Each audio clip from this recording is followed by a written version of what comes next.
The wizard studies में आप सभी लोगों का एक बार फिर से स्वागत है। इस वीडियो में हम जानेंगे कि ऋण वसूली न्यायाधिकरण यानी DRT क्या है। वित्त मंत्रालय ने हाल ही में बैंकों से ऋण वसूली न्यायाधिकरणों में लंबित मामलों के कुशल प्रबंधन के लिए प्रभावी निगरानी और निरीक्षण तंत्र स्थापित करने को कहा है। ये न्यायाधिकरण क्या है, इसे समझ लें। वे बैंकों और वित्तीय संस्थानों को बकाया ऋण वसूली अधिनियम 1993 के तहत स्थापित एक विशेष न्यायिक निकाय है।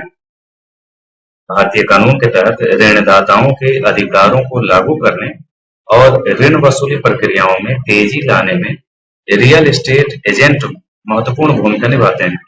निपटाए जाने वाले मामलों के प्रकार कौन कौन से हैं, इसको भी समझ लें। इनका प्राथमिक कार्य बैंकों, वित्तीय संस्थानों और अन्य निर्दिष्ट संस्थानों से ऋण वसूली से संबंधित विवादों का निपटारा करना है। DRT 20 लाख रुपए से अधिक के विवादित ऋणों के मामले बैंकों से ले सकते हैं। वित्तीय अस्तित्वों का प्रतिभूतिकरण एवं पुनर्निर्माण तथा प्रतिभूति हित प्रवर्तन अधिनियम 2002 अधिनियम के अंतर्गत आने वाले बैंकों और वित्तीय संस्थानों को प्रथम चरण में न्यायालयों के हस्तक्षेप के बिना उधारकर्ताओं से सुरक्षित ऋणों की वसूली के लिए पहुंच प्रदान करता है। यानी कि दोनों के लिए नियम अलग अलग हैं, कानून अलग अलग है।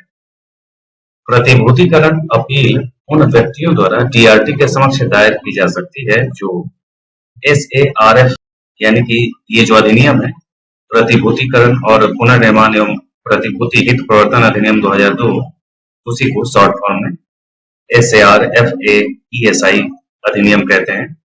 उसी अधिनियम के तहत सुरक्षित ऋणदाताओं द्वारा की गई कार्रवाई से व्यथित है, यानी कि उसके द्वारा किए गए कार्यों से अगर व्यथित हैं तो ये न्यायाधिकरण उनका हेल्प करता है। DRT की संरचना भी समझ लें। इसमें एक अध्यक्ष होता है और केंद्र सरकार द्वारा नियुक्त एक न्यायिक अधिकारी जो जिला न्यायाधीश बनने के योग्य हो, यानी कि DRT का अध्यक्ष बनने के लिए डिस्ट्रिक्ट जज के लेवल पे योग्यता होनी चाहिए। इसके सदस्य केंद्र सरकार द्वारा नियुक्त प्रशासनिक और तकनीकी सदस्य होते हैं।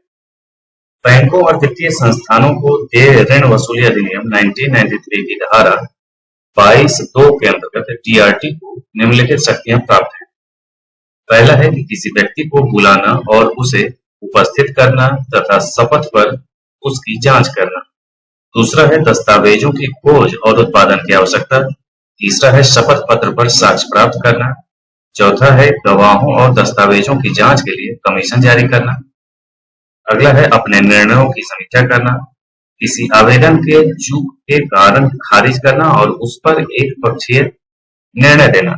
किसी भी चूक के लिए आवेदन को खारिज करने के किसी भी आदेश या उसके द्वारा एक पक्षीय रूप से पारित किसी भी आदेश को रद्द करना और कोई अन्य विषय जो निर्धारित किया जा सके।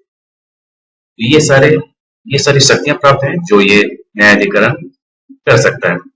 अधिकार क्षेत्र कहां तक है, तो प्रत्येक DRT एक निर्दिष्ट क्षेत्रीय अधिकार क्षेत्र के लिए स्थापित किया जाता है और इसका अधिकार क्षेत्र उस अधिकार क्षेत्र के भीतर बैंकों और वित्तीय संस्थानों को देय ऋण की वसूली से जुड़े मामलों तक विस्तारित होता है। अपील और प्रवर्तन DRT के आदेशों से व्यथित पक्षों को ऋण वसूली अपीलीय न्यायाधिकरण यानी DRAT के समक्ष निर्णय के विरुद्ध अपील करने का अधिकार है। यानी कि DRT से भी ऊपर DRAT है, ऋण वसूली अपीलीय न्यायाधिकरण है, उसके समक्ष अपील कर सकते हैं। वर्तमान में देश भर में 39 DRT हैं और 5 DRAT कार्य कर रहे हैं। प्रत्येक DRT और DRAT का नेतृत्व क्रमशः एक पीठासीन अधिकारी और एक अध्यक्ष करते हैं। तो ये था DRT, ऋण वसूली से संबंधित न्यायाधिकरण। इसी से संबंधित किसी प्रकार के अन्य अपडेट के साथ हम फिर उपस्थित होंगे। आज के लिए इतना ही। धन्यवाद।